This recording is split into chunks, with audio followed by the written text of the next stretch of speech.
হরে Krishna. 2026 29 March রবিবার, চৈত্র মাসের শুক্লপক্ষের একাদশী কামদা একাদশীর ব্রত পালন করতে হবে। তো এই দিন কামদা একাদশীর ব্রত পালন করতে হবে, তার জন্য দিনটি খুবই বিশেষ। তার সাথেও আমাদের পরম আরাধ্য জয়পতাকা স্বামী গুরু মহারাজের ব্যাস পূজা, তার জন্য এই দিনটি বিশেষ গুরুত্বপূর্ণ এবং আমাদের কাছে অনেক আনন্দের।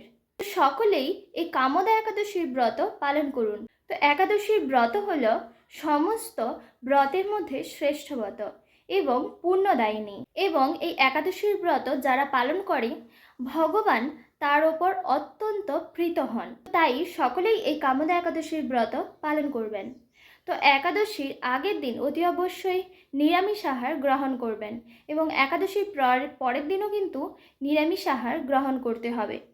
তো একাদশীর দিন মঙ্গল আরতিতে উঠে মঙ্গল আরতি করবেন এবং এই দিন সমস্ত দিন ফলমূল গ্রহণ করে এই একাদশীর ব্রত পালন করবেন এবং পরের দিন যে নির্দিষ্ট সময় দেওয়া থাকবে সেই সময়ের মধ্যে পালন করবেন।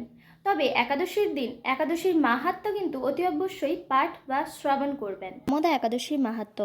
চৈত্র মাসের শুক্লপক্ষের কামদা একাদশী ব্রত মাহাত্ম্য বরাহ পুরাণে বর্ণিত হয়েছে। মহারাজ যুধিষ্ঠির বললেন, হে বাসুদেব, আপনি কৃপা করে আমার কাছে চৈত্র মাসের শুক্লপক্ষের একাদশীর মহিমা কীর্তন করুন। শ্রীকৃষ্ণ বললেন, হে মহারাজ, এই একাদশীর ব্রত সম্পর্কে এক বিচিত্র কাহিনী বর্ণনা করছি, আপনি এক মনে তা শ্রবণ করুন। পূর্বে মহর্ষি বশিষ্ঠ মহারাজ দিলীপের কৌতূহল নিবারণের জন্য এই ব্রতকথা কীর্তন করেছিলেন। ঋষি বশিষ্ঠ বললেন, হে মহারাজ, চৈত্র মাসের শুক্লপক্ষের একাদশীর নাম কামদা। এই তিথি পাপনাশক ও পুণ্যদায়িনী। পূর্বকালে মনোরম নাগপুরে স্বর্ণনির্মিত গৃহে বিষধর নাগেরা বাস করত। তাদের রাজা ছিলেন পুণ্ডরিক। গন্ধর্ব, কিন্নর ও অপ্সরাদের দ্বারা তিনি সেবিত হতেন। এই পুরীর মধ্যে অপ্সরা শ্রেষ্ঠ ললিতা ও ললিত নামে এক গন্ধর্ব স্বামী স্ত্রী রূপে ঐশ্বর্যপূর্ণ এক গৃহে পরম সুখে দিন যাপন করত। একদিন পুণ্ডরিকের রাজসভায় ললিত একা গান করছিল। এমন সময় ললিতার কথা তার মনে পড়ল। ফলে সঙ্গীতের স্বর, লয়, তাল মানের বিপর্যয় ঘটল। কর্কটক নামে এক নাগ ললিতের মনোভাব বুঝতে পারল। গানের ছন্দভঙ্গের ব্যাপারটি সে পুণ্ডরিক রাজার কাছে জানাল। তা শুনে সর্পরাজ ক্রোধ ভরে কামাতুর ললিতকে, রে দুর্মতি, তুমি রাক্ষস হও বলে অভিশাপ দান করল। সঙ্গে সঙ্গে সেই ললিত ভয়ঙ্কর রাক্ষস মূর্তি ধারণ করল। তার হাত 10 যোজন বিস্তৃত, মুখ পর্বত গুহা তুল্য, চোখ দুটি প্রজ্বলিত আগুনের মতো, ঊর্ধ্বে 8 যোজন বিস্তৃত প্রকাণ্ড এক শরীর সে লাভ করল। ললিতের এরকম ভয়ঙ্কর রাক্ষস শরীর দেখে ললিতা মহাদুঃখে চিন্তায় ব্যাকুল হলেন।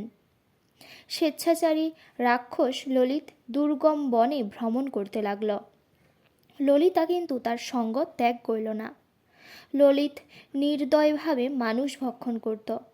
এই পাপের ফলে তার মনে বিন্দুমাত্র শান্তি ছিল না।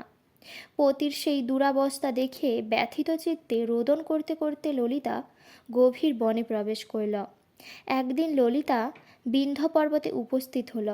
সেখানে ঋষি শৃঙ্গ মুনির আশ্রম দর্শন করে মুনির কাছে হাজির হল।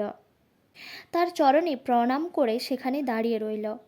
মুনিবর জিজ্ঞাসা করলেন, হে সুন্দরী, তুমি কে, কার কন্যা, কি কারণেই বা এই গভীর বনে এসেছ, তা সত্য করে বলো। তদুত্তরে ললিতা বলল, হে প্রভু, আমি বীরধন্যা গন্ধর্বের কন্যা। আমার নাম ললিতা। আমার পতির পিশাচত্ব দূর হয় এমন কোনো উপায় জানবার জন্য এখানে এসেছি। তখন ঋষি বললেন, চৈত্র মাসের শুক্লপক্ষের কামদা নামে যে একাদশী আছে, তুমি সেই ব্রত যথাবিধি পালন করো।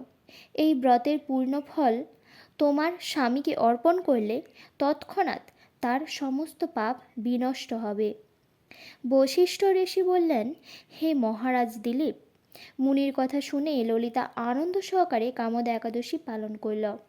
তারপর ব্রাহ্মণ ও বাসুদেবের সামনে পতির উদ্ধারের জন্য আমি যে কামদা একাদশীর ব্রত পালন করছি তার সমস্ত ফল আমার পতির উদ্দেশ্যে অর্পণ করছি বলল। এই পুণ্যের প্রভাবে তার পিশাচত্ব দূর হোক। এই কথা উচ্চারণ মাত্রই ললিত সাবমুক্ত হয়ে দিব্য দেহ প্রাপ্ত হল। পুনরায় গন্ধর্ব দেহ লাভ করে ললিতার সাথে সে মিলিত হল। তারা বিমানে করে গন্ধর্বলোকে গমন করল। হে মহারাজ দিলীপ, এই ব্রত যত্ন সহকারে সকলেরই পালন করা কর্তব্য। এই ব্রত ব্রহ্মহত্যা, পাপ বিনাশক এবং পিশাচত্ব মোচনকারী। এই ব্রত কথা শ্রদ্ধাপূর্বক পাঠ ও শ্রবণই বাজপেয় যজ্ঞের ফল লাভ হয়। পরের দিন পায়নের সময়সূচি: মায়াপুর 5টা 31 থেকে 7টা 12, ঢাকা 5টা 53 থেকে 7টা 39, চট্টগ্রাম 5টা 48 থেকে 7টা 39, ইম্ফল 5টা 8 থেকে 7টা 9, গুয়াহাটি 5টা 17 থেকে 7টা 9, কলকাতা 5টা 31 থেকে 7টা 9, ভুবনেশ্বর 5টা 42 থেকে 7টা 9, পাটনা 5টা 43 থেকে 7টা 9, কাঠমান্ডু 5টা 57 থেকে 7টা 24, চেন্নাই 6টা 7 থেকে 7টা 9, নাগপুর 6টা 9 থেকে 7টা 9, বৃন্দাবন 6টা 12 থেকে 7টা 9, নিউ দিল্লি 6টা 14 থেকে 7টা 9, হায়দ্রাবাদ 6টা 13 থেকে 7টা 9।